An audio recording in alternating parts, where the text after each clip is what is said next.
अजित पवार गटाचे आमदार अतुल बेनकेंकडून शरद पवारांच्या स्वागताचे बॅनर लावण्यात आले।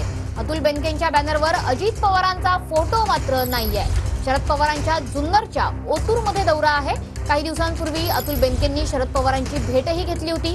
त्यामुळे अतुल बेनके हे पुन्हा एकदा शरद पवारांच्या भेटीला जातायत का हे बघणं महत्त्वाचं आहे। तर अतुल बेनके यांनी शरद पवारांच्या स्वागताचे बॅनर लावलेले आहेत। आज शरद पवार यांचा दौरा आहे, तो म्हणजे जुन्नरच्या ओतूरमध्ये। त्यामुळे जुन्नरमध्ये शरद पवारांचे बॅनर लागलेले दिसतायत। अतुल बेनकेंकडून शरद पवारांच्या स्वागताचे हे बॅनर लावण्यात आले। मात्र सगळ्यात महत्त्वाचं म्हणजे या बॅनरवर कुठेही अजित पवारांचा फोटो लावण्यात आलेला नाहीये।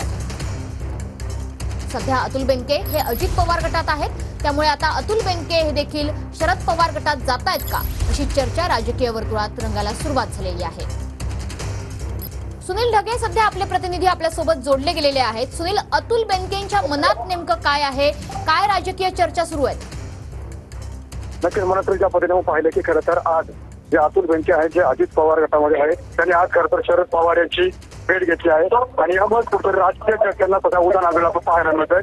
कारण की ज्या पद्धतीने आपण पाहिलं की विधानसभा निवडणुकीनंतर अनेक आमदार जे आहेत ते शरद पवार गटात प्रवेश करतील असं सूचक वक्तव्य या ठिकाणी राष्ट्रवादी काँग्रेसकडून करण्यात आलं होतं। आणि याच अनुषंगाने आज ज्या पद्धतीने अतुल बेनके यांनी शरद पवारांची दुसऱ्यांदा भेट घेतली त्यामुळे राजकीय वर्तुळामध्ये सध्या कळत आहे।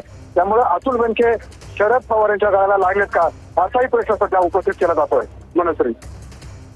नक्कीच, त्याच्यामुळे अतुल बेनके हे आता शरद पवार गटाच्या गळाला लागलेत का हे कदाचित पुढच्या काही काळामध्ये स्पष्ट होईल। आज पुन्हा एकदा अतुल बेनके हे शरद पवारांच्या भेटीला गेलेले आहेत। इतकंच नाही तर जुन्नरमध्ये शरद पवारांच्या स्वागताचे बॅनर सुद्धा अतुल बेनकेंकडून लावण्यात आलेले आहेत। धन्यवाद सुनील।